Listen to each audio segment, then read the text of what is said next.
Halo Parian, apa kabar? Halo, Albara, baik Bar. Kamu gimana? Alhamdulillah baik sekali. Ya, Sibuk jadi terus. teman-teman semuanya, Parian ini merupakan guru saya di sekolah ya, guru Udah kenal sejarah. ya? Ya, oke. Mungkin Bawa bisa perkenalkan diri terlebih dahulu.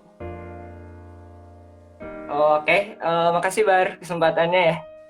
Yuk, teman-teman makasih yang udah join ya. Perkenalkan, saya Rian Hafiz dan profesi formal saya itu sebetulnya sebagai guru honorer mengampu mata pelajaran sejarah gitu ya. Tapi di luar dari kegiatan mengajar di sekolah, saya juga membentuk yang namanya Sekolah Indonesia gitu. Jadi Sekolah Indonesia itu dia kayak semacam sekolah alternatif yang fungsinya itu untuk memfasilitasi beberapa hal gitu yang mungkin nggak ditemuin oleh anak-anak di sekolah gitu ya. Dan menurut saya ada beberapa hal memang gitu yang patut untuk dipelajari gitu. Tapi isu-isu tersebut tuh jarang banget gitu dibahas di sekolah. Nah itu Sekolah Indonesia ya. Oke, kembali ke Albara. Jadi lebih kepada sekolah kehidupan ya Pak ya, sekolah Indonesia itu. Ya bisa lah dibilang kayak gitu. Oke, oke Pak. Jadi kita langsung saja ya, sesuai tema hari ini. Boleh. Kita akan membahas tentang memaknai krisis eksistensial pada masa pandemi. Oke, Dimulai dari definisinya terlebih dahulu ya Pak.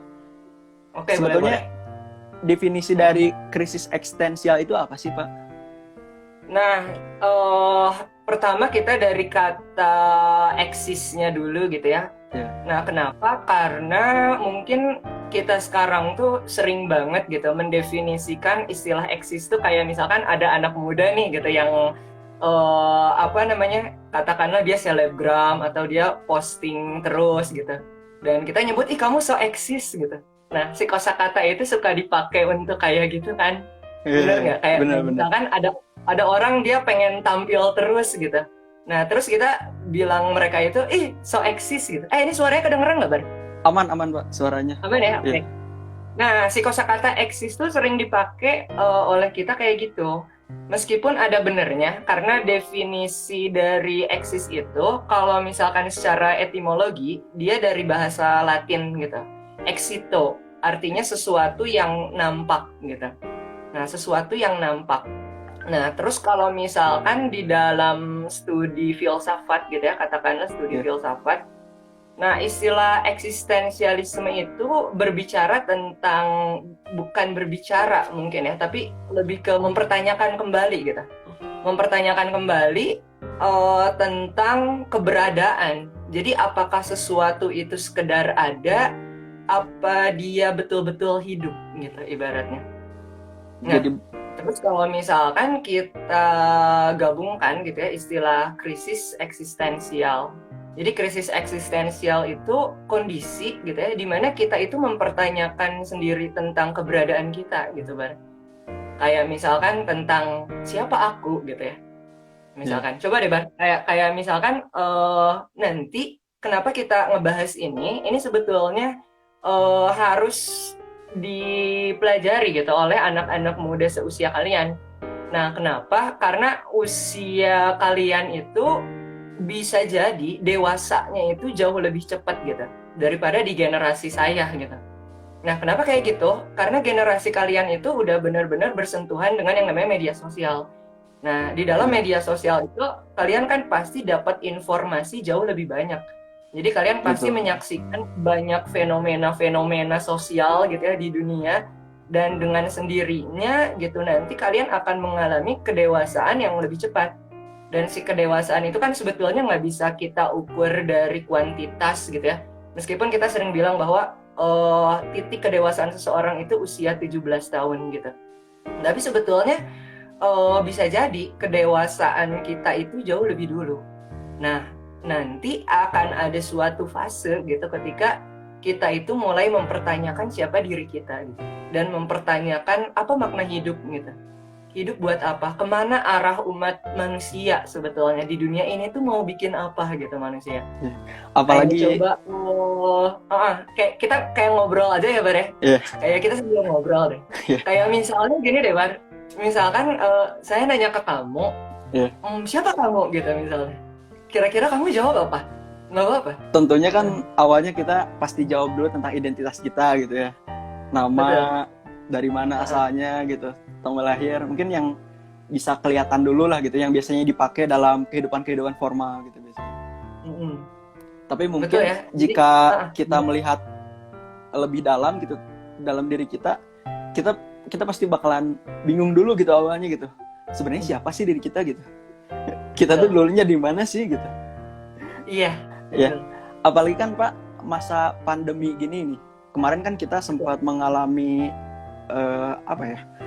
kuarantin gitu, mengalami masa karantina gitu di rumah kan. Kita kita bisa nggak bersosial dulu secara fisik gitu, keluar bergaul bersama orang-orang, berkerumun, nggak gitu dulu gitu. Kan di situ tuh kita biasanya suka insecure terus kalau misalkan kita tuh pengen ngupload sesuatu atau kita mengeksiskan diri kita tuh agak gimana ya, agak sulit gitu keluar tuh. Kayak kita pengen misalkan upload foto gitu, tapi kitanya tuh jarang keluar, jarang bersosialisasi gitu. Kita tuh kayak ada rasa insecure-nya gitu. Nah itu ya, betul ya. Jadi masalah kita sekarang itu jangankan di generasi kalian gitu, mungkin yang untuk yang usia di atas kalian pun pasti masih sering untuk merasakan yang namanya insecure gitu. Insecure. Percaya diri. Nah nanti ini akan ada pembahasannya gitu. Kenapa bisa kayak gitu? Nah tadi kembali lagi ke pertanyaan ketika kita ditanya gitu, atau kita bercermin gitu di kaca dan mempertanyakan siapa saya gitu misalkan. Kalau misalkan kita jawab itu dengan nama gitu, misalkan saya adalah Albara Ikhwan. Nah, seandainya kalau misalkan kamu terlahir dengan nama Udin misalkan, pertanyaannya apakah itu tetap kamu gitu? Iya. Iya kan? Iya benar-benar. Jadi artinya si nama itu dia atribut. Nah, terus kita melangkah lagi lebih jauh. Jadi apakah yang disebut dengan saya itu adalah organ gitu ya, organ-organ tubuh kita. Tapi pertanyaannya ketika andai kata gitu, misalkan salah satu organ tubuh kita ada yang hilang gitu. Nah, tapi apakah saya masih Albara Ikhwan? Meskipun misalkan badan kamu semuanya dipotong-potong gitu ya. Nah, tapi kan itu tetap tangan Albara, kepala Albara, badan Albara gitu ibaratnya. Nah, berarti organ tubuh juga merupakan suatu atribut gitu. Jadi atribut tuh kayak si aku, misalkan ini aku, dan si aku ini dilapisi oleh atribut-atribut itu. Contohnya oleh nama gitu ya, misalkan. Terus dengan organ tubuh, termasuk juga dengan status sosial gitu bisa jadi, dan juga sejarah dari pengalaman yang pernah kamu alamin gitu. Jadi misalkan kamu akhirnya mendefinisikan bahwa saya Albara, dan Albara itu terbentuk atas pengalaman saya gitu.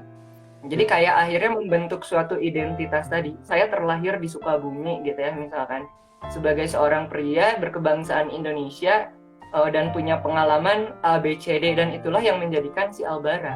Nah, cuman pertanyaannya itu adalah apakah kita pernah memilih gitu? Misalkan ketika kita terlahir di dunia, apakah kita pernah memilih gitu untuk menjadi ras apa, warga negara apa gitu ya, misalkan berjenis kelamin apa gitu. Meskipun yang namanya kebangsaan itu mungkin bisa diubah gitu. Iya, bisa diubah tapi awalnya gitu. Tapi ketika kondisi terlahirnya itu apakah kita memilih gitu. Nah, jadi apakah itu tuh benar-benar kita? Nah, itu sebetulnya disebut dengan tubuh korporeal. Jadi tubuh korporeal itu tentang segala tentang kita yang bisa diindrawi gitu, sesuatu hal yang fisik yang berbentuk gitu. Nah, terus ada juga yang kedua itu disebutnya dengan tubuh sosial. Nah, kalau tubuh sosial itu dia terbentuknya ketika si manusia mengenal bahasa gitu. Dan bahasa itu kan apa namanya, ketika si manusia tahu bahasa gitu ya untuk mendefinisikan segala sesuatu, dan pada titik itu pula si manusia itu juga mulai bisa mendefinisikan yang namanya sikap, sifat, fenomena, dia definisiin, dia interpretasi gitu ya. Nah, terus akhirnya kita terlempar dalam suatu fakta gitu di lingkungan. Nah, pertanyaannya, posisi kita sebagai manusia itu sebagai subjek atau objek gitu. Iya, jadi hal-hal tersebut hanya atribut ya Pak ya? Betul, jadi subjek sama objek tuh misalkan gini, kamu menurut Bapak adalah objek gitu. Iya. Kebayang, misalkan ini mouse gitu ya, dan si mouse ini menurut kita adalah objek. Karena si mouse ini nggak pernah mendefinisikan dirinya sendiri, bener nggak? Iya, iya. Dia nggak punya kesadaran untuk mendefinisikan siapa si mouse. Tapi yang memberikan nama, yang memberikan makna terhadap si mouse ini adalah persepsi manusia yang menggunakannya ya gitu. Nah, betul. Seorang yang menggunakannya, yang memberikan sebuah persepsi gitu ibaratnya. Nah, terus termasuk ke diri kita gitu. Kita balik lagi ya, jadi artinya tadi semua organ tubuh kita itu termasuk tubuh sosial juga dia termasuk sebuah atribut gitu. Tapi apa yang paling hakikat gitu dari diri kita ini ibaratnya. Nah, terus kita mungkin menjawab apakah pikiran itu adalah kita gitu ya. Nah, ini nanti akan ada hubungannya dengan insecure, dengan anxiety gitu ya, tentang pikiran. Karena kita kadang menderita gitu ya, suffering dengan si pikiran itu kan. Nah, kita berputar di pikiran sendiri gitu. Betul. Apakah si pikiran itu kita? Coba. Kira-kira gimana? Ya. Menurut kamu gimana, Bar? Nggak apa-apa coba. Kira-kira menurut kamu gimana? Mungkin apa ya, Pak? Jadi si pemikiran sendiri itu terbentuk karena kalau menurut saya sih manusia itu bisa jadi subjektif juga sih, Pak. Tergantung apa yang mereka rasakan, apa yang dahulu atau yang sekarang ini mereka rasakan gitu.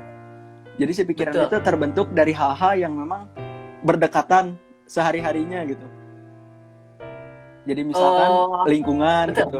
Jadi lingkungan itu sangat berpengaruh terhadap pola kehidupan si orang tersebut gitu. Iya. Betul. Nah, artinya itu kan tadi sumber terbentuknya si pikiran itu sendiri dari faktor eksternal, benar nggak? Eksternal, benar. Dari hal luar, contohnya kayak lingkungan tadi, termasuk bahasa. Kita kenal bahasa itu kan pasti dari luar diri kita kan. Kita juga ya. Karena sebelum kita mengenal bahasa, misalkan katakanlah waktu kita baru terlahir di dunia gitu ya, dan kita belum mengenal yang namanya bahasa ucapan. Nah, pertanyaannya apakah kita berpikir gitu waktu itu? Bayang nggak? Apakah ketika kita di dalam kandungan ibu kita itu, apa kita udah berpikir gitu dengan bahasa-bahasa gitu?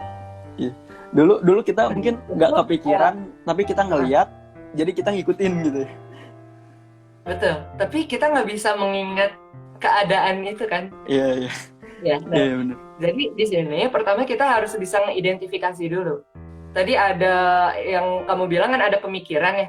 Betul. Nah, sebetulnya pemikiran dan juga pikiran itu dua hal yang berbeda gitu. Nah, kalau misalkan pikiran, dia itu yang emang muncul seapa adanya gitu. Kayak pasti kalau kita misalkan sekarang merem, terus pikiran itu tetap ada kan, nggak mungkin pikiran itu bisa diem sebetulnya. Jadi random aja gitu ya Pak?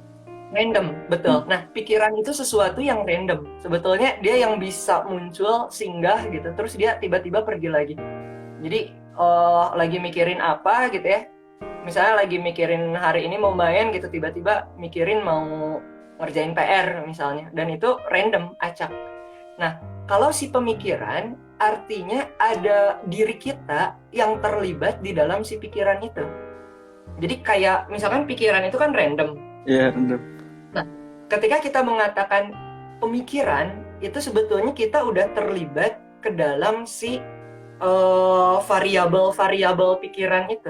Kita yang mengambil alih gitu ya Pak? Betul, mencoba untuk mengambil alih. Mengambil alih gitu. Menggerakkan gitu. Betul. Dan terkadang kita terlalu menganggap bahwa si pikiran itu sendiri itu adalah diri kita gitu. Jadi kita terlalu bersatu dengan si pikiran. Dan sifat dari pikiran itu sendiri tadi yang kata kamu random gitu ya. Iya. Dia acak dan dia kadang mencoba untuk menginterpretasikan sesuatu dan kadang itu keliru gitu.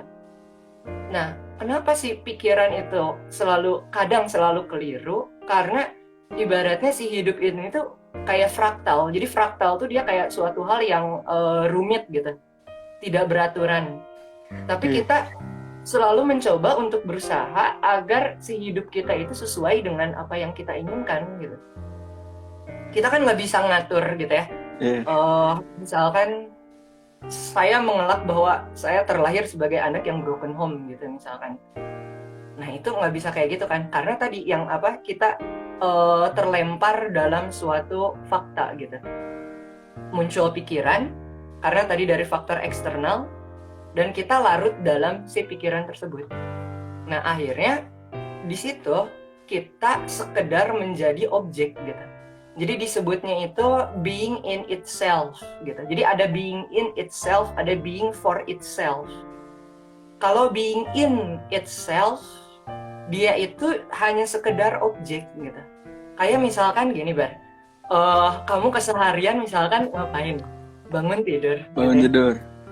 Ya, makan, terus sarapan. Makan gitu. Nah, misalkan sholat gitu. Sholat, terus ya belajar sekolah kan. Iya sekolah. Beres sekolah di SMA ngapain? Misalkan jogging. Maksudnya beres kamu sekolah, tujuan kamu apa kira-kira? Oh iya, pulang misalkan habis dari sekolah gitu, kita kan pulang gitu. Di rumah kita tiduran misalkan, nonton film. Terus maksudnya tujuan kamu kira-kira tujuan kayak hidup gitu ibaratnya kan. Sekolah, beres sekolah kita pasti standarnya biasanya kuliah sih, standarnya kuliah gitu. Maksudnya bukan berarti kuliah itu suatu hal yang salah gitu, tapi ini kita lihat dulu polanya secara, gitu ya. Secara umum gitu ya Pak. Betul, kita sekolah, kita kuliah, kita kerja, kita nikah, terus kita punya anak gitu ya, dan akhirnya ya mau nggak mau kita berujung kepada kematian, mau nggak mau. Betul. Jadi kurang lengkap kalau berbicara tentang hidup tanpa berbicara tentang kematian. Gitu. Nah, karena kadang ketika kita hidup di dunia tuh kita mengglorifikasi yang namanya kehidupan gitu. Maksudnya gimana? Nah, mengglorifikasi kehidupan tuh kayak gini, artinya hidup adalah baik, kematian adalah buruk. Ya. Bahagia adalah baik, sedih adalah buruk. Bener nggak? Bener. Nah, mungkin itu untuk apa ya? Sebagian umum manusia berpikiran seperti itu gitu ya. Betul. Nah, makanya ini yang harus segera kita sadari gitu ibaratnya. Kayak, nah akhirnya itu kan templates ya Bar. Kayak tadi misalkan sekolah, kuliah, kerja. Nah, tapi nanti bakal ada fase gitu ya. Pasti setiap orang ngalamin, dia mulai mempertanyakan gitu, sebenarnya tujuan kita ini apa? Jangan-jangan kita ini cuma sekedar dari objek lingkungan gitu, yang menuntut kita itu harus begini dan begitu gitu ibaratnya. Kayak tadi yang kamu bilang, ketika kita di sosial media insecure untuk mengupload sesuatu gitu ya. Dan kita kan pasti berpikir gitu, takut ada sesuatu hal yang jelek, takut ada sesuatu hal yang buruk. Betul. Tapi sebetulnya sejak kapan si standar itu diciptakan gitu? Betul. Sejak kapan yang namanya misalkan kulit putih itu baik gitu, misalkan kulit hitam itu enggak buruk, misalnya sebaliknya. Sejak kapan kita ada si standar itu? Nah artinya kalau misalkan kita larut di sana, kita menjadi objek dan kita hilang subjek di dalam diri kita. Nah itulah sebetulnya yang disebut dengan krisis eksistensialisme. Jadi kita hilang kedirian kita gitu, karena kita hanya sekedar menjadi objek. Jadi semacam kita tuh jati diri kita tuh nggak diri sendiri gitu ya Pak ya. Jadi kita memandang diri sendiri tuh dengan perspektif orang lain terus gitu. Orang lain, betul. Nah kalau kata lagu Hindia, objek validasi gitu. Itu kan ada liriknya kayak gitu kan. Objek validasi gitu. Jadi kita selalu mencoba untuk divalidasi oleh orang lain gitu ibaratnya. Nah, tapi itu adalah kondisi kita udah mengalami krisis eksistensial karena subjek di dalam diri kita itu sendiri hilang. Nah, terus ada pemikiran dari salah satu filsuf gitu ya, dia orang Prancis, namanya Jean-Paul Sartre. Dibaca sebenarnya Jean kan, kalau orang Prancis kayak Jean, bukan Jang Ujang ya. Oh, berarti orang Sundanya Ujang gitu ya. Ujang Sartre ya, kita sebut aja Ujang Sartre. Nah, Ujang Sartre itu dia bilang kayak gini, jadi dia kenapa dia memunculkan nama aliran filsafatnya itu adalah eksistensialisme, karena dia punya pengalaman pribadi, Ban. Nah, pengalaman pribadi dia itu kayak gini, waktu dia lahir, dari kecil sama kakeknya itu selalu dipuji gitu. Kamu itu kayak pangeran gitu, kamu itu ganteng. Dan dia selalu merasa apa yang diucapkan si kakeknya itu benar gitu. Nah, terus suatu hari dia dibawa ke tukang cukur. Dan di tukang cukur itu pertama kali dia lihat cermin. Karena sebelumnya dia itu nggak diperbolehin lihat cermin sama orang tuanya. Tapi pas sama kakeknya dibawa ke tukang cukur, mau nggak mau kan dia ngelihat cermin. Ngelihat cermin. Dan akhirnya dia kayak sadar bahwa apa yang diucapkan oleh si kakeknya itu salah gitu. Nah, karena si standar masyarakat waktu itu ya, masyarakat itu kan selalu menciptakan suatu standar gitu ya, yang ganteng kayak gimana gitu misalkan. Nah, dia ngelihat diri dia itu kayak kodok katanya. Nah, jadi si Sartre ini meskipun belum berarti dia itu jelek gitu. Karena kan tadi balik lagi perspektif gitu ya. Iya, perspektif. Nah, si Sartre itu dia bilang gitu, bahwa diri dia itu dia matanya kan yang satu ke kiri, yang satu ke kanan gitu, kita nyebutnya kayak juling gitu, meskipun bukan berarti itu jelek gitu. Cuman standar masyarakat selalu mengatakan yang sempurna itu ya yang enggak juling, yang normal gitu ya, normal. Nah, terus dia itu punya tinggi badan yang emang enggak standar cowok pada umumnya gitu, jadi katakanlah dia agak pendek gitu ya. Nah, di situ dia ngalamin kayak insecure juga. Tapi dari keinsecurean dia itu akhirnya melahirkan pemikiran filsafat. Bahwa siapa kita itu yang punya hak untuk mendefinisikannya adalah diri kita sendiri. Diri kita sendiri, betul. Jadi eksistensialisme itu berkaitan dengan bagaimana kita memaknai diri kita. Bagaimana kita memaknai hidup gitu. Iya. Dan sesuatu yang di luar dari diri kita itu cuman berapa persen gitu menentukan, atau mungkin nggak berhak sama sekali gitu. Betul, sebetulnya seperti itu gitu ya. Jadi harusnya ibaratnya ya, ini kayak semacam bahasa kiasan. Jadi manusia itu sebetulnya adalah ciptaan yang terus mencipta gitu. Ciptaan yang terus mencipta. Jadi gini ibaratnya, manusia itu kayak ciptaan yang belum selesai. Nah, si lanjutannya itu adalah diri kita sendiri yang menciptakan sisanya gitu. Maksudnya menciptakan tuh kayak gini. Kita mau makan, bayang nggak? Kita mau makan sehat apa makanan yang buruk gitu. Dan itu kita kan yang mencipta, yang mau memilih itu. Nah, ibaratnya. Terus kayak kita juga mau mendefinisikan siapa kita gitu. Kita mau menjadikan diri kita itu siapa gitu. Iya. S apa gitu, sebagai apa, Rian sebagai guru honorer, Rian sebagai apa gitu, dan itu yang menciptakan adalah diri kita.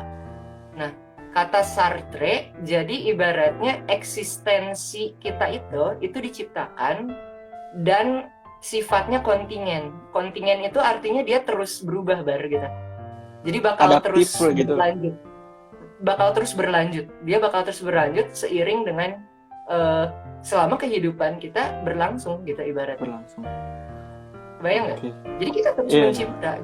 Hari ini mau ngapain? Hari ini saya mau hidup sebagai apa? Mau memilih apa gitu ya? Dan itu kita yang punya hak gitu untuk menciptakan eksistensi diri kita.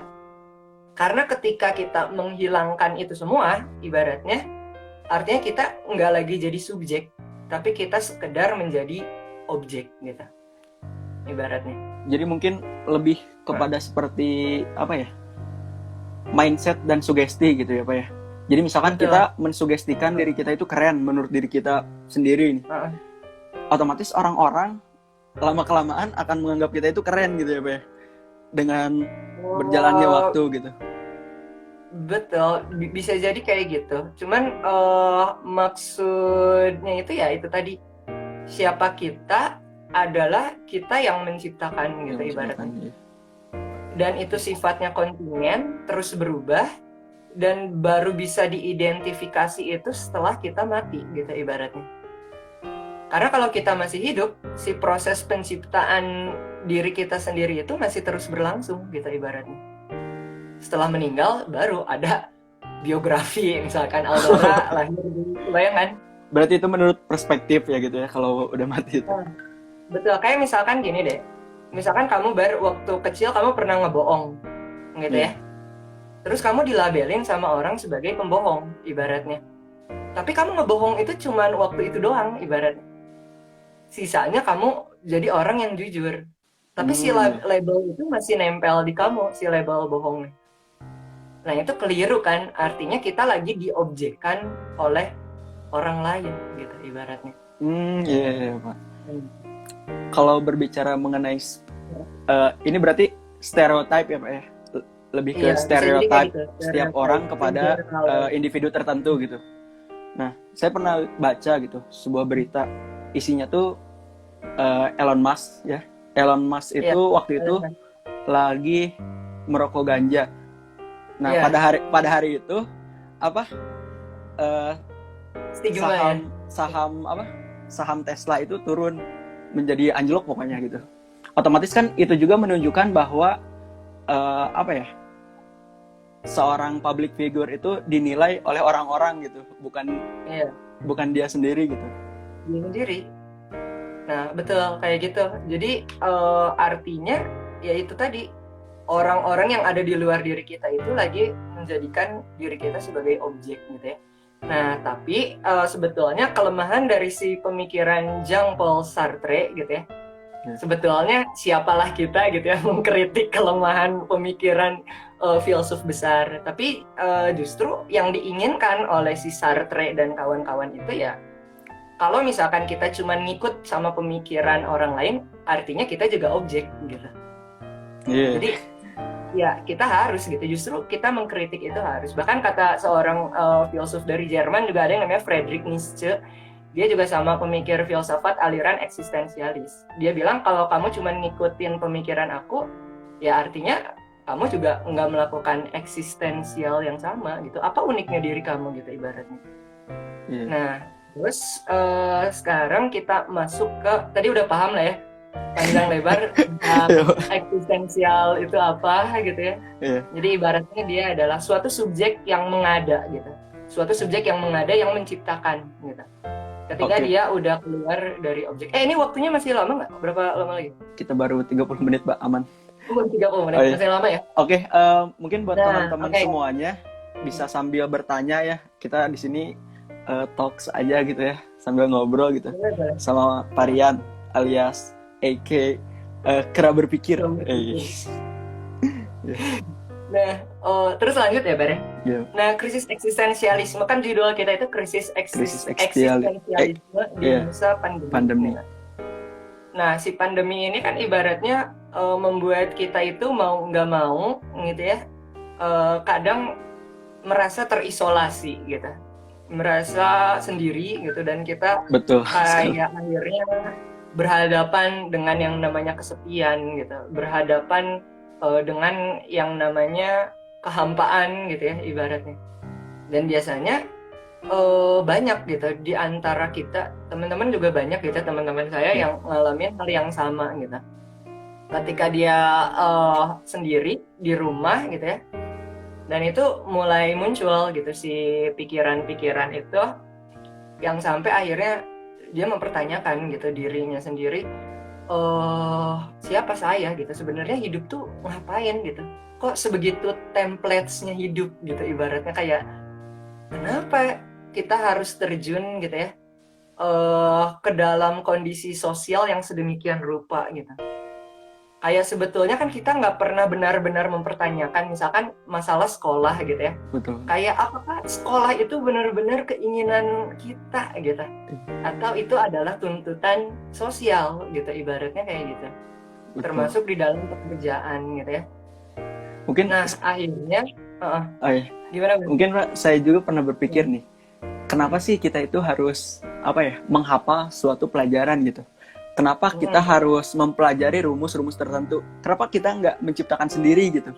Kenapa nggak kita buat sendiri gitu? Apa yang memang seperti buku gitu kan? Buku itu dari pemikiran seorang tertentu mungkin gitu. Nah sebelum ada buku, mereka ngapain gitu? Si pemikir-pemikir itu. Nah itu. Ya, maksudnya gini, kalau dulu orang-orang itu mencipta gitu ya. Iya. Dan kalau sekarang kita hanya sekedar mengkonsumsi. Iya, mengkonsumsi aja gitu. Kita jadi konsumennya aja gitu. Ngapalin gitu ya ibaratnya. Nah itu ya. Nah itu artinya kita juga menjadi objek. Karena gini, ketika kita masuk ke dalam suatu kerumunan gitu ya, akhirnya kayak seolah-olah kita itu sama dengan semua orang gitu ya. Akhirnya. Nah, makanya kalau boleh saya bilang, kondisi pandemi ini sebetulnya bukan momen merubah siapa diri kita gitu, tapi justru itu bakal menunjukkan keotentikan diri kita. Karena siapa diri kita sebenarnya itu bakal ditentuin di sini gitu. Karena kalau kita di dalam kerumunan, gitu ya ibaratnya kita kayak seragam semua. Tapi ketika kita udah masuk ke dalam rumah, ibaratnya kita nutup pintu, kita nutup jendela, kita tutup mata gitu ya. Dan terus kita berkontemplasi, mempertanyakan siapa diri kita gitu. Benar. Nah, jadi kondisi si pandemi ini sebetulnya momen untuk bukan mencari, untuk menemukan gitu. Menemukan jati diri sendiri gitu ya. Siapa diri kita gitu ya ibaratnya. Dan di situ pasti ada momen kayak kesepian gitu ya, kehampaan. Nah, tapi ternyata kalau misalkan saya sendiri nemuin kayak semacam salah satu cara gitu ya, tapi ini belum berarti si cara ini tuh bisa juga diterapin ke semua orang gitu.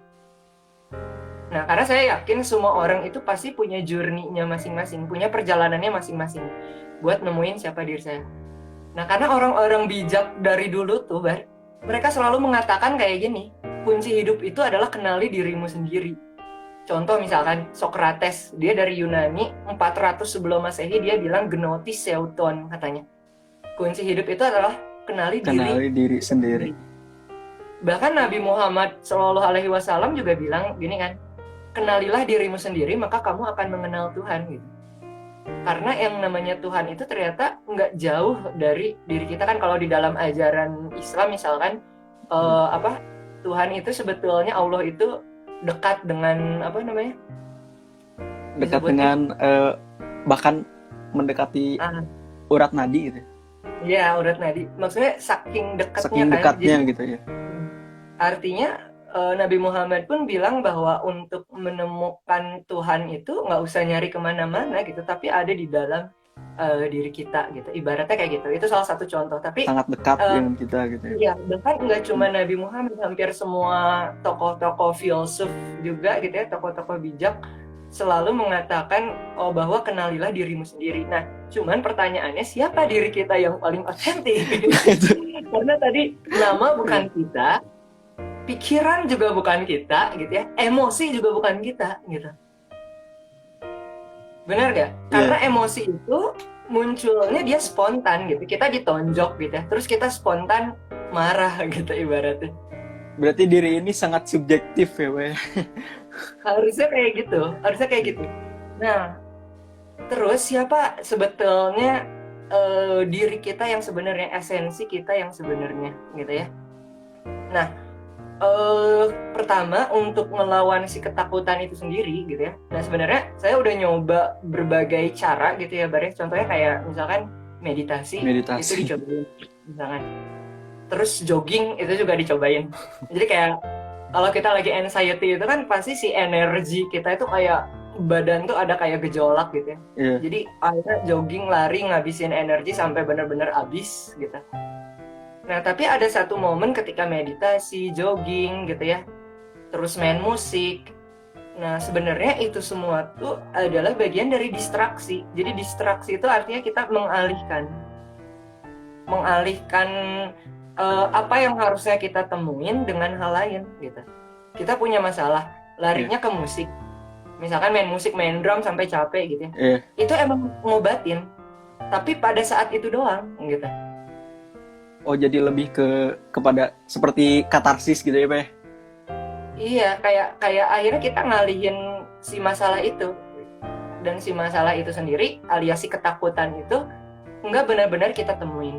Dan perlu digarisbawahi bahwa ketika kita mau tadi ya bertemu dengan ketakutan, kegelisahan gitu, misalkan insecure gitu. Nah, satu adalah jangan dilawan, karena kalau dilawan kita pasti kalah. Jangan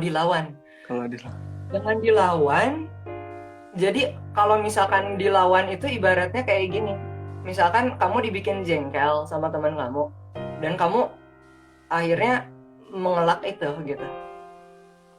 Misalkan ini harusnya gini kata teman kamu, terus kamu bilang ya enggak gitu, ibaratnya kayak gitu. Nggak beres-beres gitu ya, Pak? Nggak beres-beres gitu. Larut di dalam itu semua juga nggak menyelesaikan masalah kalau menurut saya. Nah, satu-satunya, mungkin bukan satu-satunya ya, karena ya kita kontingen itu tadi. Tapi selalu ada suatu hal yang baru gitu. Yang baru. Salah satu caranya itu adalah justru menemukan si ketakutan itu, ibaratnya. Jadi kita yang harus nemuin si ketakutan. Mencari Selama masalahnya kan gitu ya, Pak? Misalkan ini ketakutan kita, dan kita selalu ngebelakangin ketakutan kita kan ibaratnya. Nah, tapi kalau menemui ketakutan itu, kitanya yang nemuin sendiri. Contoh misalkan, ketakutan saya itu adalah bakal hidup sendiri seumur hidup, Bar. Misalkan. Apalagi di dalam kondisi pandemi kayak gini gitu ya. Sendiri di rumah gitu ibaratnya. Terus pikiran itu kan ngeganggu kita, gimana kalau kamu hidup sendirian seumur hidup gitu ibaratnya. Nggak akan nikah, nggak akan punya anak gitu ya. Teman-teman kamu pasti bakal nikah, mereka punya keluarga masing-masing. Gimana kalau kamu sendiri gitu ibaratnya. Nah, justru yang lagi saya cobain, jadi saya tuh sebenarnya sekarang punya kebiasaan untuk mencoba meneliti diri sendiri. Mengidentifikasi. Mengobservasi diri sendiri. Observasi. Karena yang bisa ngeobservasi diri kita sendiri itu sebetulnya diri kita sendiri doang. Iya, diri sendiri. Iya, kayak pikiran kita yang bisa ngeobservasi kita doang. Bahkan kata Yuval Harari, dia itu seorang ilmuwan gitu ya, dan dia bilang gitu, kalau misalkan ada ilmuwan yang mengatakan ada saintis yang bisa meneliti tentang pikiran gitu. Nah, itu omong kosong katanya, kata Yuval Harari ya. Karena yang dilakukan oleh saintis itu bukan studi tentang pikiran, tapi studi tentang otak. Otak jadi dan pikiran tuh beda ya, Pak? Beda, betul. Dan yang bisa mengobservasi itu adalah diri kita sendiri doang. Diri kita sendiri. Nah, contoh misalkan kayak gini. Kita takut gitu ya, tadi dengan kesendirian.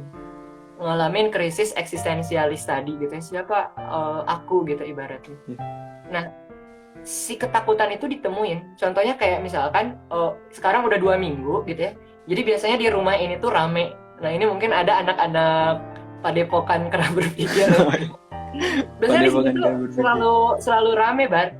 Selalu rame. Setiap hari itu selalu ada orang yang berkunjung gitu ya. Kadang mereka cerita masalah mereka gitu. Dan lain sebagainya, mencoba untuk healing. Karena katanya si rumah ini tuh ada energi untuk healing katanya. Bisa bermeditasi juga di situ ya, Pak? Iya, nggak tahu kenapa katanya orang datang ke sini tuh untuk melakukan healing katanya. Sebenarnya kalau yang saya simpulin ya, healing yang kita lakuin di rumah ini tuh ya kayak misalkan orang tuh pengen mengutarakan semua kegelisahan mereka gitu, dan mereka kayak butuh pendengar gitu ibaratnya di rumah ini. Nah, tapi hampir udah 2 minggu ini saya sengaja untuk nutup rumah dulu gitu ibaratnya. Benar-benar nutup rumah. Benar-benar. Karantina biasanya, dulu ya, Pak? Karena sebelum-sebelumnya yang coba saya lakukan itu justru adalah melawan si ketakutan. Kayak misalkan saya takut sendiri, makanya saya bikin kondisi rumah rame gitu ibaratnya. Jadi akhirnya orang-orang pada kesini gitu ya rame-rame. Nggak salah gitu sebetulnya. Nah tapi mau nggak mau saya juga harus belajar gitu untuk menemui si ketakutan itu. Jadi saya sengaja untuk merasakan sejauh mana sih rasa ketakutan itu gitu ketika benar-benar sendiri gitu ibaratnya. Jadi mencoba sejauh mana Bapak bisa menahan kesendirian ini gitu yang memang apa ya, Bapak menyebutnya sebagai ketakutan gitu di sini ya. Ketakutan gitu ibaratnya. Dan ya udah ditemuin gitu. Dan ternyata mencoba untuk mengobservasi itu semua. Kayak misalkan kita dengan duduk gitu ya, sebenarnya nggak harus dengan meditasi, tapi cukup sekedar merasakan gitu. Cukup sekedar merasakan, cukup sebagai mendengarkan gitu ya. Semua sensasi yang kita rasain. Jadi kayak ibaratnya pikiran gitu ya. Kita jangan masuk larut ke dalam si pikiran itu. Jangan sampai tadi jadi melakukan suatu aktivitas berpikir gitu ya. Atau aktivitas melakukan pemikiran. Tapi sekedar ngedengerin pikiran kita sendiri gitu. Kebayang nggak? Jadi si pikiran itu random, tapi kitanya diem, tanpa menjustifikasi itu, tanpa menghakimi gitu. Tanpa beropini juga gitu ya, Pak? Tanpa beropini, betul. Tanpa beropini. Jadi cuma sekedar menjadi pengamat atas diri kita sendiri gitu. Terus kita ngamatin juga semua sensasi tubuh kita gitu. Contohnya kayak misalkan, kalau saya lagi marah, emang apa sih marah itu? Ibaratnya kayak gitu. Kita marah. Emang marah itu apa? Nah, kalau misalkan kita larut ke dalam objek tadi, Bar, misalkan kita larut ke dalam sebuah objek, karena kan marah pasti timbulnya dari faktor eksternal kan, ada pemicunya, bikin kita marah. Nah, kalau kita larut ke sana, akhirnya kita jadi objek, gitu. Dan akhirnya kita jadi mendramakan itu, jadi larut di dalam sebuah drama, ibaratnya. Jadi kayak kita itu ibaratnya kayak lagi dimainin gitu. Dipertemukan dengan fenomena A, ditemukan dengan fenomena B ibaratnya. Dan akhirnya kita jadi anxiety, tadi insecure. Karena kita merasa semua pandangan objek yang ada di luar diri kita, yang mengobjekkan kita, itu adalah benar gitu. Dan kita menganggap si pikiran kita yang mengafirmasi pandangan orang lain, itu juga adalah benar gitu. Jadi seolah-olah pikiran itu adalah kita gitu. Seolah-olah emosi itu adalah kita gitu.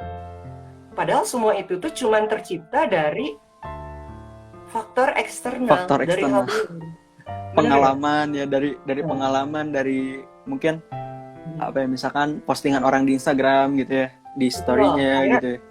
Jadi nge-compare kan, kadang kita nge-compare kehidupan kita dengan kehidupan orang lain gitu ibaratnya. Nah artinya kalau kita larut ke sana, kita jadi krisis eksistensial lagi karena larut ke dalam objek tadi. Kita hanya sekedar menjadi objeknya orang lain gitu, larut ke dalam skenario yang diciptakan oleh lingkungan ibaratnya kayak gitu. Berarti nah, memang kita jadi masalah itu dibuat oleh pikiran kita sendiri ya, Pak ya? Iya, sebetulnya kayak gitu. Kayak gitu betul.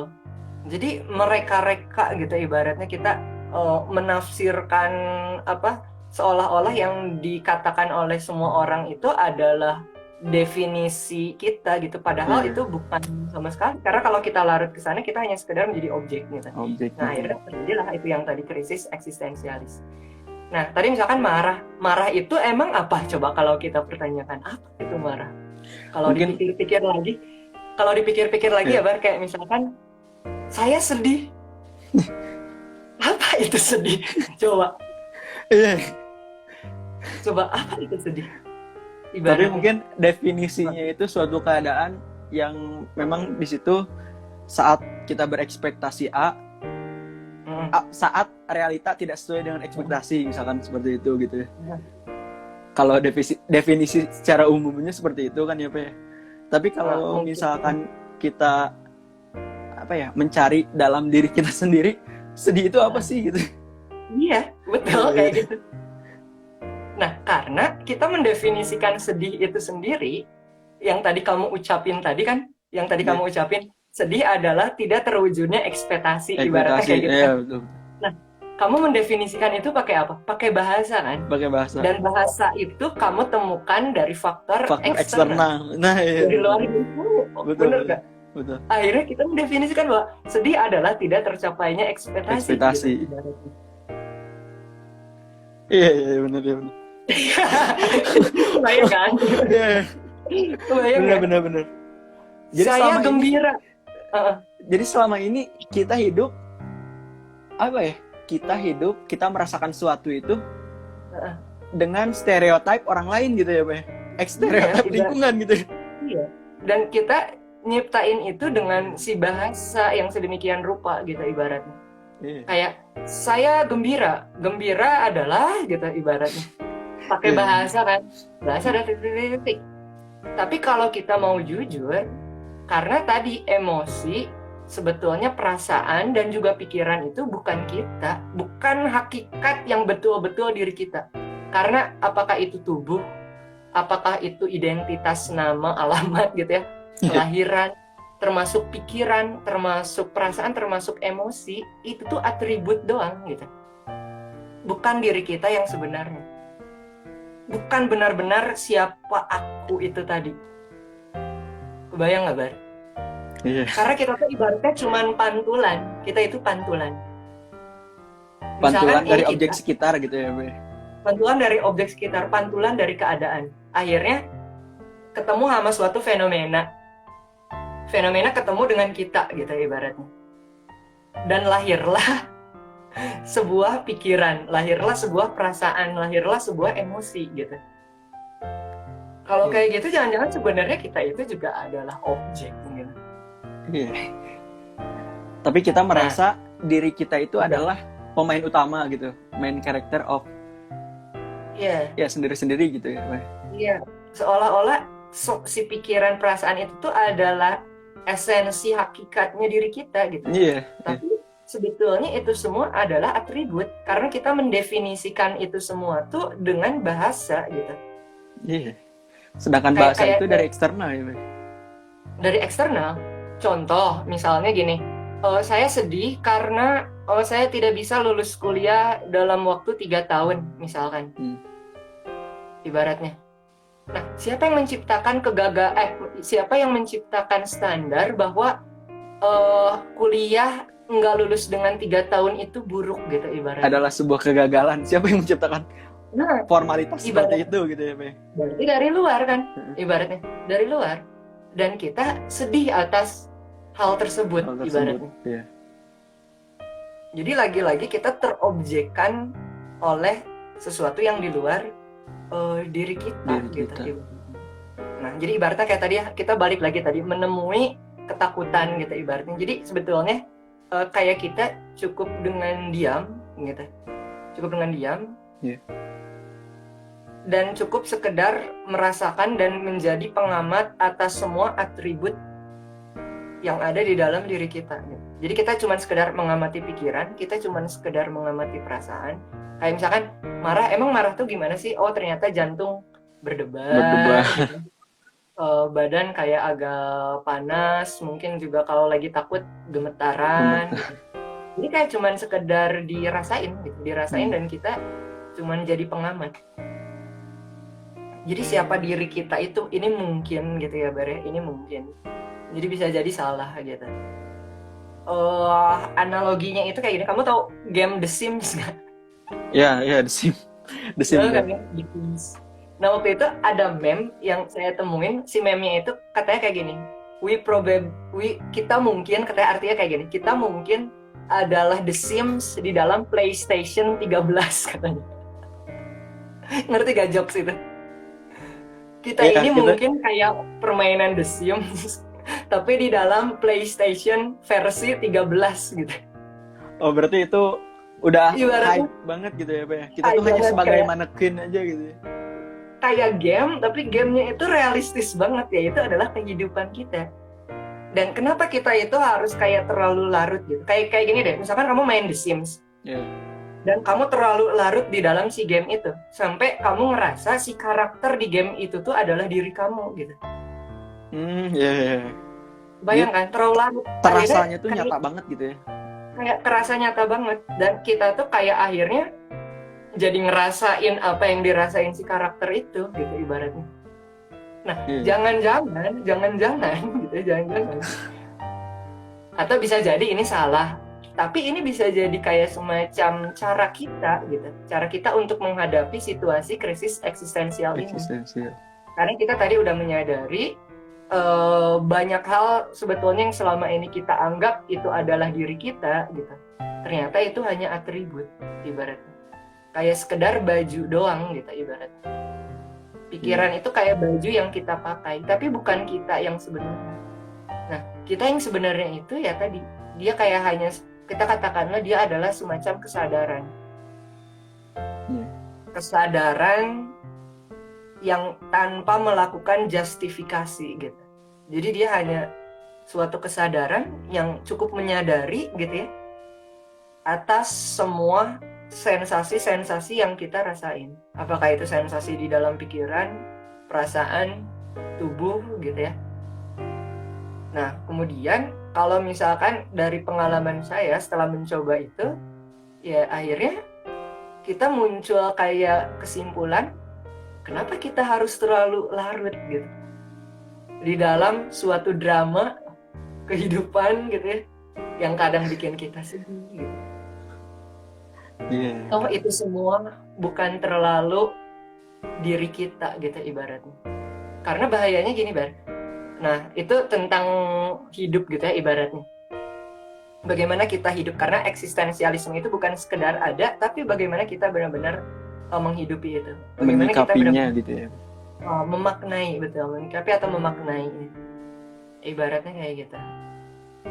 Terus kita berbicara ibaratnya tentang kematian. Nah, kematian ini pasti tabu gitu ya, ngeri. Tapi itu mau nggak mau, Bar, kalau kita berbicara tentang hidup, mau nggak mau itu pasti ada kematian. Kematian itu adalah bagian dari hidup ya, weh. Bagian dari hidup. Mungkin kalau dalam Islam itu ada fase-fasenya gitu ya kehidupan itu. Salah satunya adalah kematian. Oke, Pak. Iya. Yang berikutnya. Iya. Ini sangat menarik ya, Pak. Pembahasan mengenai krisis eksistensial ini, apalagi khususnya mungkin untuk manusia yang berada di zaman ini gitu. Zaman media sosial, zamannya digital, kita digital. Nah ini sedikit boleh nggak, Bang? Bagus. Kamu jadi memancing gitu ya. Itu bagus. Bagus. Tadi kamu kan bilang tentang kemajuan teknologi dunia itu, yang serba digital juga gitu ya. Dan mau nggak mau, nanti itu kan kita pasti berhadapan dengan kemajuan teknologi ya. Teknologi itu selalu berevolusi gitu. Katakanlah udah ada AI, udah ada algoritma gitu ya.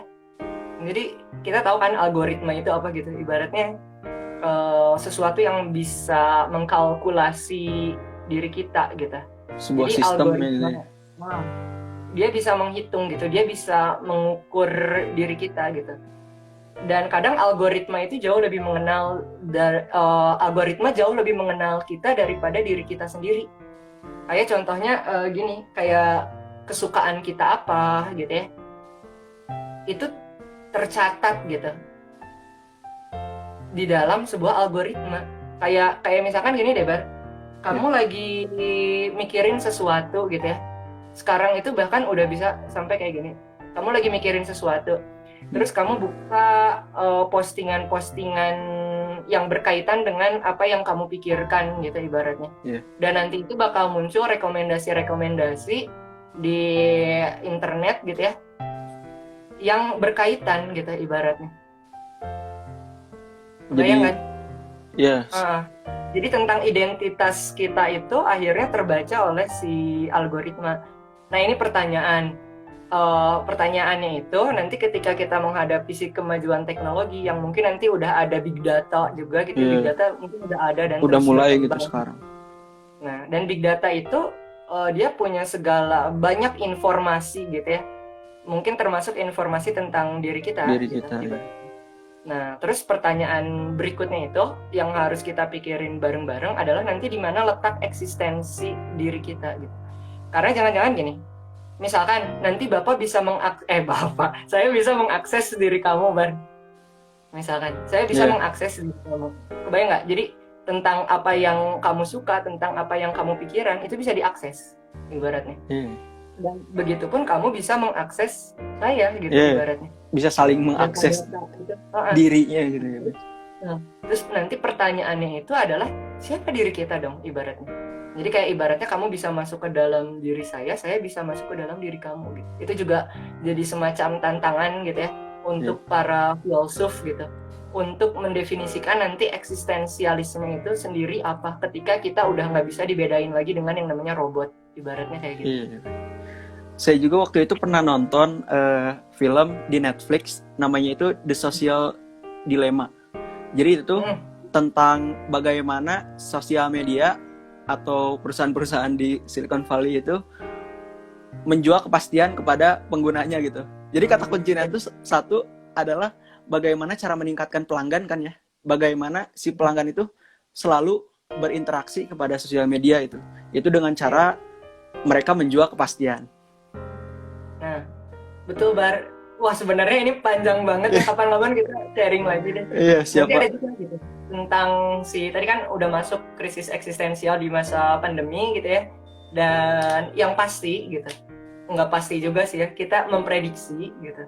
Dari kemungkinan-kemungkinan yang ada itu ya, kita bakal berhadapan dengan tadi teknologi gitu.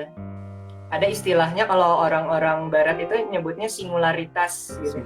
Jadi singularitas itu artinya semacam kesatuan gitu antara yang organik kayak kita manusia organik dan yang non organik itu yang sintesis katakanlah robot gitu. Itu bertemu di satu titik dan udah sulit untuk dibedakan gitu ibaratnya. Nah makanya kalau misalkan kita tadi hanya berfokus mendefinisikan diri kita itu atribut-atribut tadi ya, Bat. Misalkan kita adalah pikiran kita itu akan kalah oleh robot kalau masalah berpikir. Kebayang nggak? Kayak misalkan saya nanya kamu, siapa ayah Justin Bieber, siapa nenek Justin Bieber gitu ibaratnya. Mungkin kamu nggak bisa ngejawab gitu. Tapi si algoritma itu gitu ya, si artificial intelligence itu pasti bisa ngejawab. Karena dia menyimpan big data itu, bener nggak? Bener, Pak. Artinya pikiran itu juga akan terkalahkan gitu dengan tadi artificial intelligence. Nah makanya satu aspek yang mungkin nggak bisa direnggut gitu ya oleh robot atau oleh AI katakanlah itu adalah kesadaran. Gitu. Ya, Pak. Kesadaran. Oke, pertanyaannya seperti ini Pak. Jika eksistensialisme adalah bagaimana menjadi seperti apa yang kita inginkan, maka eksistensialisme seringkali akan berbenturan dengan etika-etika di masyarakat. Bagaimana pendapat Bapak? Nah itu pertanyaan bagus ya, yang sering ditanyain ketika kita ngebahas studi tentang eksistensialisme. Contoh kan tadi ya, eksistensialisme itu kondisi kita subjek yang mengada gitu, kondisi subjek yang menciptakan, mendefinisikan gitu ya siapa kita. Dan kalau misalkan kita itu diberikan kebebasan gitu untuk melakukan itu, artinya kadang bisa berbenturan dengan kultur masyarakat ya, nilai dan norma atau kultur masyarakat yang berlaku gitu ibaratnya bakal berbenturan. Nah makanya si Jean-Paul Sartre sendiri tadi dia bilang, si Jean-Paul Sartre yang orang Perancis, dia bilang kayak gini, man is condemned to be free katanya. Jadi manusia itu sendiri dikutuk untuk bebas. Jadi kebebasan itu sendiri adalah kutukan, kata si Sartre gitu. Nah makanya Sartre itu sendiri bilang bahwa ketika kita melakukan semacam aktivitas eksistensialis gitu ya, mencipta itu, diberikan kebebasan, dia nggak sekedar berhenti bebas titik gitu, tapi bebas dan bertanggung jawab. Jadi bebas dan bertanggung jawab. Berarti bertanggung jawab di sini dalam artian memegang norma dan etika gitu ya Pak? Bisa lebih dibilang selalu ada resiko gitu. Oh iya, jadi ada batasannya gitu. Kebebasan apapun yang kita buat gitu ya untuk menciptakan eksistensialisme itu, kita pasti harus bertanggung jawab atas apa yang kita pilih gitu. Jadi pertanyaannya, kita itu harus bertanggung jawab, nggak sekedar bebas gitu. Kalau bebas kan itu sebetulnya fitrah dari manusia gitu. Kita selalu bebas kan untuk memilih, meskipun si pilihan itu selalu opsi-opsi yang udah disediakan. Nggak mungkin kan kita bebas memilih sesuatu yang nggak ada di dalam sebuah opsi kehidupan, optionnya nggak ada gitu. Selalu yang udah ada. Kebayang nggak? Jadi ketika kamu mengatakan saya tidak memilih A, saya tidak memilih B, sebenarnya kamu lagi memilih untuk tidak memilih ibaratnya. Iya, sebetulnya gitu. Tapi Ya tidak kan? ada tidak ada pilihan untuk tidak memilih gitu ya, Pak. Ketika kamu tidak memilih, sebenarnya kamu sedang memilih untuk tidak memilih. Kenapa, Pak? Udah kecoa terbang, Pak. Aduh. Gitu ya. Jadi ketika kamu nggak memilih, sebenarnya kamu lagi memilih untuk tidak memilih. Nah, jadi pertanyaannya itu ya kembali kepada diri kita sendiri, bahwa apakah kita siap gitu menanggung si resiko gitu dari pilihan kita gitu. Contoh misalkan kultur di kita, misalkan ya, ini belum berarti benar juga karena ini persepsi. Kultur di kita itu ibaratnya ada strata di dalam profesi. Strata di dalam profesi itu misalkan kayak gini. Yang lebih tinggi itu adalah guru PNS misalnya. Guru honorer itu lebih rendah, ibaratnya kayak gitu. Tapi ini juga persepsi yang belum tentu benar. Nah, saya sendiri memilih ibaratnya untuk saya akan menjadi guru honorer gitu, ibaratnya. Dan tidak memilih untuk menjadi guru PNS gitu. Karena saya akan mempertanggungjawabkan pilihan atas kebebasan saya itu menjadi seorang guru honorer gitu ibaratnya. Jadi ibaratnya setiap pilihan kebebasan kita itu selalu ada resiko, dan pertanyaannya kita mau bertanggung jawab apa enggak gitu atas si kebebasan kita itu. Berarti itu adalah salah satu sikap Bapak untuk mengeksiskan diri gitu ya, Pak. Oke, selanjutnya ada dari Novana Septiadi. Berarti pikiran ini terbentuk dari informasi yang kita tangkap melalui panca indera ya, Pak. Apakah Neuralink berpotensi menjadi jembatan menuju singularitas?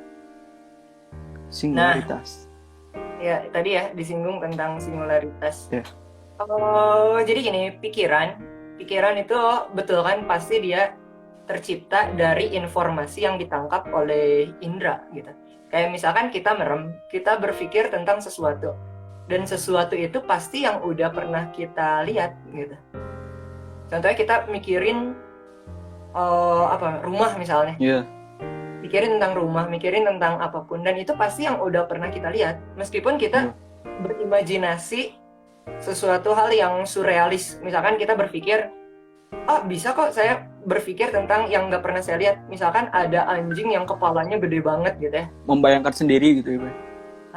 Tapi si komponen di dalam pikiran kita itu, si kepala anjingnya itu sendiri kan sesuatu yang pernah sesuai kita dengan lihat. Pengalaman gitu ya, Pak. Sesuai dengan pengalaman yang pernah kita indrawi gitu. Jadi ya mau nggak mau, untuk sejauh ini kita bisa menyimpulkan ya bahwa pikiran itu tercipta dari segala hal yang di luar diri kita dan kita tangkap dengan panca indera kita gitu ibarat. Nah terus apakah Neuralink berpotensi menjadi jembatan menuju singularitas? Nah sebetulnya yang lebih berhak menjawab itu adalah para saintis gitu ya, yang bekerja di bidangnya gitu. Tapi kalau misalkan kita jawab secara filosofis, ya bisa jadi gitu, karena dengan adanya si Neuralink ini kan jadi semacam jembatan gitu ya, yang menyambungkan gitu ibaratnya pikiran kita, identitas kita gitu, diri kita dengan si teknologi. Jadi kayak ibaratnya gini deh, kita megang HP kemana-mana, selalu kemana-mana gitu. Dan kadang kita merasa bahwa si HP itu sendiri, si gadget itu sendiri udah jadi bagian dari diri. Dan akhirnya kita kehilangan dari si eksistensi gitu. Bukan berarti main HP itu jelek gitu, tapi kalau kita akhirnya terus terlalu menganggap gitu bahwa si gadget itu adalah bagian dari diri kita, ya kita krisis eksistensial gitu. Contoh misalkan di dalam kehidupan sehari-hari kita ngerjain tugas pakai brain, nggak Brain. bisa disebutin gitu. Brain Nyontek tet gitu ya. brain red gitu ibaratnya. Terus-terusan kayak gitu. Bahkan waktu itu ada pengalaman kayak gini, Bar. Jangankan untuk menjawab sesuatu gitu ya, ketika murid disuruh coba kamu bikin pertanyaan, si pertanyaannya itu sendiri kopas gitu. Dari brain red. Nah, terus saya akhirnya mempertanyakan gitu akhirnya, apa jangan-jangan selama ini saya berkomunikasi atau berinteraksi mengajar dengan robot gitu. Karena apa bedanya dia dengan si algoritma komputer tadi gitu ibaratnya. Ya, mungkin karena terlalu biasa ya kayak gitu ya. Terlalu biasa dan juga situasi dan kondisi memungkinkan untuk bisa mengakses sebutlah website tersebut gitu. Iya, Jadi, dan artinya kita jadi ketergantungan nih, Mbak. Kehilangan aspek naluriah kita sebagai manusia gitu ibarat. Iya sih. Ya. Ibaratnya kayak gitu. Jadi otak kita udah tergantikan dengan si brain tet gitu. Betul sekali. Ini satu lagi nih Pak. Ada pertanyaan dari Aida Fitriani. Apakah hanya orang yang menderita yang bisa aktif untuk bangkit? Bagaimana orang yang selalu bahagia? Apakah dia tidak bisa menemukan jati dirinya? Nah, tentang menderita dan bahagia, kalau misalkan dari yang saya tahu, itu nggak mungkin ada orang yang selamanya menderita atau selamanya bahagia sebetulnya. Tapi itu tergantung dari, tadi balik lagi kita menafsirkan si menderita itu apa, emang menderita itu apa, bahagia itu apa gitu ibaratnya. Dan itu lahir di dalam dari diri kita gitu ibaratnya. Jadi tapi kalau misalkan kita secara umum gitu ya, emang orang-orang yang mengalami atau merasakan yang namanya penderitaan itu dia akan mengalami suatu proses berpikir yang kontemplasi yang benar-benar deep gitu, yang benar-benar dalam. Nah, makanya sebetulnya kesendirian itu diperlukan gitu. Jadi nggak selamanya kita hidup bersosialisasi dengan banyak orang itu baik gitu ya. Bukan juga buruk, tapi yang namanya kesendirian itu perlu gitu. Dan kesendirian itu beda dengan kesepian gitu ya. Kesendirian itu kalau istilah bahasa Inggrisnya solitude kan disebutnya solitude. Nah, ada kok misalkan filsuf kayak Arthur Schopenhauer ya, dia bahkan mengatakan definisi kehidupan itu sendiri semuanya adalah penderitaan. Nggak ada yang namanya kebahagiaan. Dan ada benernya yang dia bilang. Karena coba deh kalau kita ngedefinisiin kebahagiaan itu adalah pencapaian kan dari suatu ekspektasi. Tapi ternyata ketika kita udah sampai titik ekspektasi itu, kita merasa puas, akhirnya kita bakal merasa bosan. Ibaratnya. Bener gak? Bener. Puas. Gak akan pernah puas. Di saat kita puas, kita bosan dengan hal tersebut, kita mencari yang baru gitu. Mencari yang baru. Dan kita itu kalau pernah puas. Manusia itu menciptakan penderitaannya sendiri gitu. Nah, makanya Schopenhauer itu ada istilahnya, dia nyebut namanya asketis gitu ya. Jadi asketis itu hidup kayak secukupnya gitu. Hidup berpantangan. Berpantangan tuh artinya nggak usah terlalu ngejar hal-hal yang kadang bukan hak kita gitu, tapi kita terlalu berkehendak gitu. Nah, makanya menegaskan si Arthur Schopenhauer itu dengan istilah the will gitu. Nah, si the will itu kan artinya kehendak, dan si kehendak inilah yang sering menciptakan penderitaan gitu. Kita akhirnya terlalu menciptakan banyak keinginan gitu, terlalu banyak kehendak, dan ketika si ekspektasinya nggak sesuai dengan kehendak kita itu, akhirnya kita merasa menderita, ibaratnya kayak gitu. Dan itu tuh proses yang terus-terusan.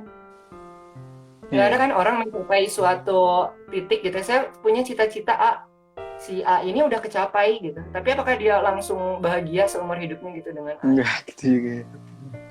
Iya sih. Jadi emang ada sebenarnya panjang gitu ya, ada beberapa etika filsafat kayak stoicism gitu, pesimisme gitu, itu banyak alirannya yang mungkin nanti bisa dibahas lagi di lain kesempatan.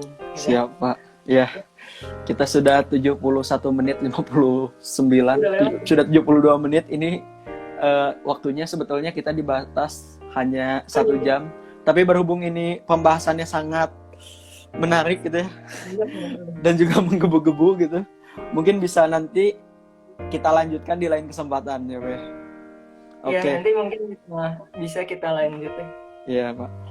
Mungkin Bapak ada apa ya, closing statement untuk menutup perjumpaan kita di malam hari ini? Oke. Terakhir, mirip kayak apa yang dikatakan Socrates gitu ya. Kenalilah dirimu sendiri sebelum algoritma jauh mengenal diri kalian.